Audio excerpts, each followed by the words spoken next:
tunafanya mazoezi tukiwa na utayari wa kuwafanya muwe salama wakati wote.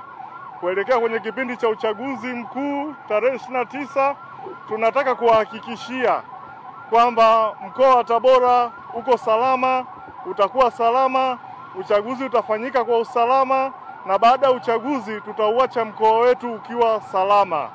Hilo ni hakikisho ambalo Jeshi la Polisi mkoa wa Tabora tunalitoa kwenu, mkatimize haki yenu ya kikatiba ya kupiga kura kwa usalama, na baada ya hapo kila mtu arudi nyumbani.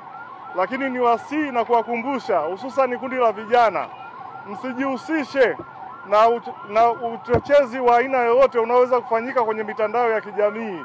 Hilo ni kosa la jinai na utachukuliwa hatua za kisheria endapo utabainika kufanya jambo hilo.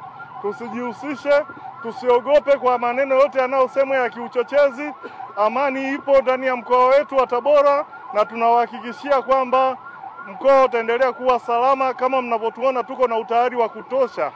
Jeshi la Polisi litatimiza wajibu wake kwa kuheshimu sheria na taratibu